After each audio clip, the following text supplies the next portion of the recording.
ትላንትና ልሄድ ነበር በነገራችን ላይ ከዚህ ከዱባይ ኤርፖርት ነው የተመለስኩት። የሆነ ያልጨረስኩት ነገር ነበር። እሱን ሳትጨርስ መሄድ አይቻልም ተባልኩኝ፣ ተመለስኩኝ። ዛሬ ጨርሻለሁ አልሐምዱሊላህ። ነገ ኢንሻአላህ እሄዳለሁ። አንኛውም ዳዋ በአንድ ሰው ብቻ የሚቆም አይደለም። ዳዋ እስከ የውመል ቂያማ ድረስ ይቀጥላል። አሉ ልጆች የሚሰሩ እነሱን ከፍ አድርጓቸው፣ ፎሎዋቸውን አበረታታቸው። እሺ ከፍ አድርጎ ሲገቡ ታብ ማድረጋቸውን አለ እሱ ምናልባት አፈንና አንዳንዴ ያንተንም ባለፈው የተናገርካቸው መጨረሻ የተናገርካቸው ቃላቶች ባለፈው እንደነገርኩ የመጨረሻ ማሰናበቻ አድርጎ የሚያስቡአሉና ትንሽ ስለራስ ግልጽ ብታደርግልን። መቼም ወደዚህ አትቆይም አይደል? ወደ ዳዕወት ይመለሳል አይደል? ወደ ስራ እንደ ድሮ ማለት ነው። እሺ ኢንሻአላህ ታብ አድርጎ ሁላችሁም ሲገቡ። እሺ ባረከላሁ ፊኩም። ሰዎች ሲገቡ ኮፒ ሊንክ አድርጉ፣ ለሌሎች ተደራሽ እንዲሆን አድርጉ። ዳዋ ማለት ይሄ ነው። አንዱ ዳዋ ሲያደርግ ሌላው ደግሞ በታብ ያግዛል። ገብታችኋል አይደል? ኮፒ ሊንክ በማድረግ ያግዛል። የሆነ ንቁ ትውልድ ሁኑ። በቃ በተፈጠራችሁበት ትውልድ ላይ ነቃ ብላችሁ መስራት አለባችሁ። ጠንካሮች መሆን አለባችሁ። ወለም ዘለም ማይልም የትውልድ ስራ ይሰራል። ሁሌ በስራ ላይ ነው እና እንደዚያ መሆን አለባችሁ። አንዱ ከሌላው ጋር ይተጋገስ። በመካከላችሁ የተደባበረ ነገር ካለ ያንን በመወያየት ቀለል አድርጋችሁ በማየት ወንድማማቾች መሆናችሁን ሁሌ አስቡ። ተጋግዛችሁ ሁሌ ዳዋ ማድረግ። እሺ ይሄ ነው ደስ የሚለው። ሁላችሁም ለአንድ ዓላማ ስሩ።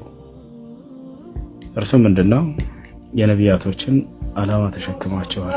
ያንን ከፍ አድርጋችሁ ሁሌ ማሳየት የእስላምን ውበት፣ በእስላም ላይ የሚነሱ ጥያቄዎችን ለመመለስ በጥንካሬ መቆም፣ ኢስላምን ለሌሎች መግለጽ። ስለ ኢስላም ያስተማራችሁበት ጊዜ በጣም ያተረፋችሁበት ጊዜ ነው። ከዚያ ውጭ ያባከናችሁበት ጊዜ የከሰራችሁበት ጊዜ ነው። ስለ ኢስላም ማስተማር መመረጥ ነው፣ መታደል ነው። ነቢያቶች ሁሉ እድሜያቸውን ሁሉ መስዋዕት አድርገውለታል።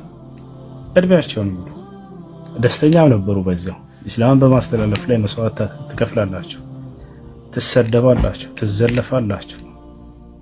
ማንም ዝቅ ያደርጋችኋል እየመጣ የዛኔ ክብራችሁ ሁሉ ለኢስላም አሳልፋችሁ ስጡ። የኢስላም ክብር ከእናንተ ክብር በላይ ነው። ያታችኋል። በተሰደባችሁና በተዘለፋችሁ ቁጥር ኢስላም በማስተላለፍ ላይ የነቢያቶችን መሰደብ መዘለፍ አስታውሱ።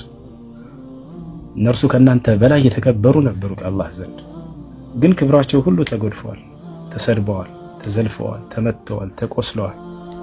ያ ሁሉ ሆኖ እነርሱ ለኛ መሰደብ እዚህ ቲክቶክ ላይ ስለሰደባቸው አንድ ሰው ምንም ማለት እንዳልሆነ የዛኔ ይገባቸዋል። ያውታቸዋል። ከማንም በላይ ነቢያችን ሰለላሁ ዐለይሂ ወሰለም በጣም ነው አዛ የተደረጉት። በኡሁድ ጦርነት ጊዜ ነቢያችን ሰለላሁ ዐለይሂ ወሰለም አቆሰሏቸው። ደማቸው ከዚህ ሲወርድ ጊዜ ሙሉ ፊታቸው ደም ለብሶ ነበረ። ጥርሳቸው ሁሉ ተሰብሮ ነበረ። ያን ሁሉ እየጠረጉ ከይፈ ይፍሊሑ ቀውሙን ሸጁ ነቢይሁም ብለው ነበር የተናገሩት። ስለ መዳናቸው ያስቡላቸዋል። እንደዛ ቁስለዋቸው ከይፈ ይፍሊሑ ቀውሙን ሸጁ ነቢይሁም፣ ነቢያቸውን አቁስለው እነዚህ ህዝቦች እንዴት ነው መቼ ነው የሚድኑት ታዲያ ብለው ስለ መዳናቸው ያስባሉ። ነቢያቸውን አቁስለው ሲሉ ስለ ራሳቸው ነው። የእርሳቸው መቁሰል አሳስቧቸው እንዳይመስላችሁ። አንድ ሰው ከነቢይ ይሄን ያክል ከተዋጋና ነቢይን ይሄን ያክል ካቆሰለ ካደማ ወደ ነቢያት ትምህርት መጥቶ መቼ ነው ተረድቶና ተገንዝቦ ሊሰልም የሚችለው እያሉ ለነርሱ ያዘኑላቸው ለታቸዋል።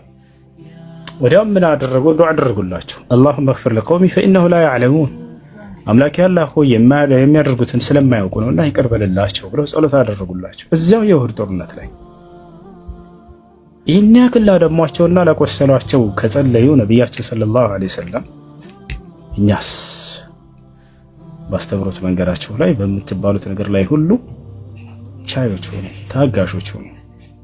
ታቸዋል። ያ ነው በትዕግስት ካልሆነ የነቢያትን መንገድ ለትውልድ ማድረስ አትችሉም። የሚሰድቧቸውን እናንተ ከሰደባችሁ ከነርሱ በምን ተሻላችሁ? የሚዘልፏቸውን እናንተን በእነርሱ ደረጃ ልክ ወርዳችሁ ከዘለፋችሁ በምን ተሻላችሁ? ወደ ምድር የምትጣሩት ታዲያ። ክብራቸው ያሳስባችሁ ዳዋ ቦታ ላይ ሆናችሁ፣ ነገር ግን ለእነዚያ ሰዎች እውነት አለመድረሱ ያሳስባችሁ። ለእነዚህ ሰዎች ልባቸው ውስጥ እውነትን ማድረሳችሁ ብቻ ነው ሊያሳስባቸው የሚገባው። የዛኔ መሰደባችሁና መዘለፋችሁን እልህ ይዟችሁ እናንተ ለራሳችሁ ልትሟገቱ እንዳትቆሙ። የእስላም ክብር ከእናንተ ክብር በላይ ነው። እነዚህ ሰዎች እስላምን አለመገንዘባቸው ከእናንተ መሰደብ በላይ ነው። የእናንተ መሰደብና መዘለፍ በኋላ ይደርሳል፣ ችግር የለውም። እንዳውም ጊዜ ሰተህ ለዚህ አትመልሱ። ጌታቸዋል። ይልቁንስ ያልተረዱትን ነገር ቀስ ብላችሁ በማስረዳት በሰብር በትዕግስት። ጠንካራ ነው። እዚህ ዓለም ላይ ብቻቸውን ልትቀሩ ትችላላችሁ። ማንም ሰው ላይ አትጠጉ። እዚህ ዓለም ለምንድን ነው የመጣሁት የሚለውን አስቡ። እዚች ዓለም ላይ ብዙ እንደማትቆዩ አስቡ። ቀናቶች በነጎዱ ቁጥር ወደ ሞት እየቀረባቸው ነው። ሞት ወደ እናንተ እየቀረበ ነው። መቼ እንደምትሞቱም አታውቁ። እድለኛ ሰው ብሎ ማለት አምላኩ አላህ ለፈጠረበት ዓላማ የኖረ ሰው ነው። እርሱ ምንድነው? በእርሱ አምነህ እርሱን መገዛት ነው። በቃ ወማ ኸለቅቱል ጂነ ወልኢንሰ ኢላ ሊያዕቡዱን አለ አላህ ሲናገር። ሰውንም ሆነ ጅኖችን አልፈጠርኳቸውም እኔም በብቸኝነት እንዲገዙኝ ይቻለ። አደራ ሳታምኑ በፊት ሞት እንዳይመጣባችሁ። አላህ በቁርአን ላይ ወላ ተሙቱነ ኢላ ወአንቱም ሙስሊሙን ይላል። ለሰዎች በጣም ስለሚያዝንላቸው ምን አለ? አደራ ሙስሊሞች ናችሁ እንጂ እንዳትሞቱ አለ። ሙስሊም ሳትሆኑ ከመጣችሁ በቃ ከስራችኋል። ቁል ኢነል ኻሲሪነ አለዚነ ኸሲሩ አንፉሰሁም ወአህሊሂም የውመል ቂያማ አለ። ሰዎች ሆይ የከሰረ ሰው ብሎ ማለት ነፍሱን ያከሰረ ሰው ነው የትንሣኤ ቀን ብሎ አላህ ይናገራል። እድለኛ ሰው ብሎ ማለት የትንሣኤ ቀን ከጀሃነም እርሳት ራሱን ያዳነ በማመንና በመስራት ማለት ነው። ይሄ ዓለም ጊዜያዊ ነው፣ ብዙ የምትቆይበት አይደለም። እዚህ ዓለም ስትኖሩ ጊዜ ልክ እንደ እንግዶች ናቸው። ልትዘወትሩበት ሳይሆን ልክ እንደ እንግዳ አርፋችሁ የምትሄዱበት ሀገር ነው። ነቢዩ ሰለላሁ ዐለይሂ ወሰለም ይህችን ዓለም ሲገልጿት እጥር ምጥል ባለ ቃል ምን አሉ? ኩን ፊ ዱንያ ከአነከ ገሪብ አው አቢር ሰቢል አሉ። በዚች ዓለም ስትኖር ልክ እንደ እንግዳ ወይም እንደ መንገድ አላፊ ሆነህ ኑር አሉ። መንገድ አላፊ የሆነ ሰው አይዘወትርም እኮ የወደች ጥላ አግኝቶ እሷን ተጠልሎ ልክ ያ ፀሐይ ሲያልፍለት ጊዜ ይሄዳል ጥሎት። ልክ እንደዛ ናቸው እዚህ ዓለም ላይ። ወይ ልክ እንደ እንግዳ ሆኖ አሉ። እንግዳ ሆነ ሰው ቤት ዘፍ ብለህ ዘላለም ትቀመጣለህ? እንዳትቀመጥም እኮ ትንሽ ተቀምጠህ በዛ ከተባለ 3 ቀን ከዛ በኋላ ትሄዳለህ። ያ ነው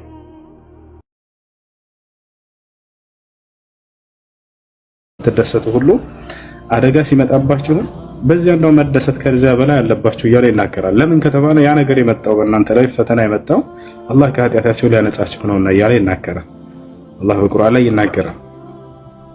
ነቢያችን ሰለላሁ ዐለይሂ ወሰለም ኢነል ሙእሚን ለዩእጀሩ ቢልሙሲበቲ አለቲ ቱሲቡሁ ሐታ ቢሸውከቲ አለቲ ዩሻኩሃ አሉ።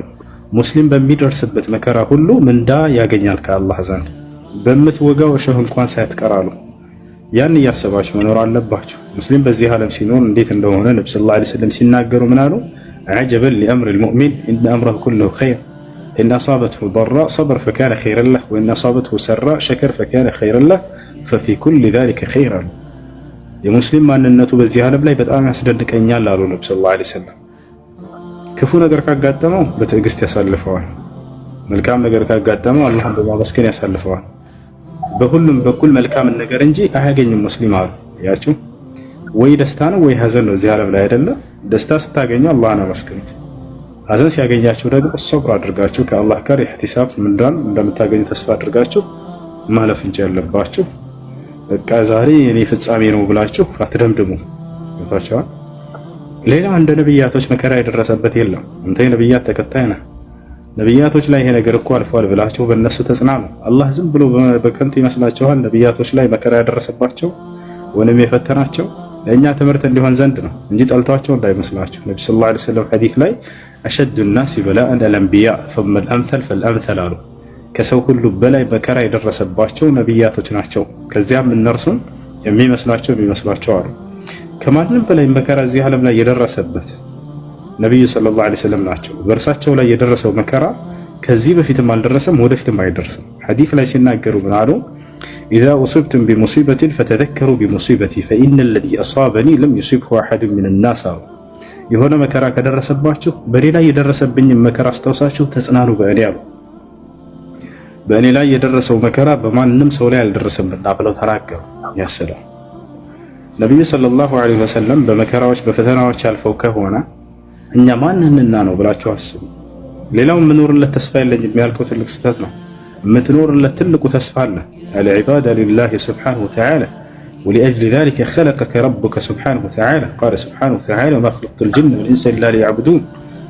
የምንኖርበት ትልቅ ተስፋችን እዚህ ዓለም ላይ ምንድን ነው? ምድራዊ ጥቅም እንዳይመስላችሁ የሚበላ የሚጠጣ ላ፣ ይሄ ጊዜያዊ ነው። ትልቁ ተስፋችን በዚህ ዓለም ላይ የመጣንበት ዓላማችን ግባችን ምንድን ነው? ጌታችንን አምላካችንን አላህን በብቸኝነት መገዛት። ከዚህ የበለጠ ጸጋ የለም። አልዒባዳ አዕዘም ኒዕማ ወከፋ ቢሃ ኒዕማ ቃለ ዩሱፍ ዓለይሂ ሰላም ወተበዕቱ ሚለተ አባኢ ኢብራሂም ወኢስሐቅ ወያዕቁብ ማ ካነ ለና አን ኑሽሪከ ቢላሂ ሚን ሸይ ዛሊከ ሚን ፈድሊላሂ ዓለይና ወዓላ ናስ ወላኪነ አክሰረ ናስ ላ የሽኩሩን። ነቢያቶች ይህን እንደ ትልቅ ጸጋ ይቆጥሩት ነበር። እዚህ ዓለም የመጣንበት ትልቁ ዓላማ ጌታችንን አላህን ለመገዛት ነው። ይህን ያክል ትልቅ ጸጋ ይዘህ እኔ በቃ የምኖርለት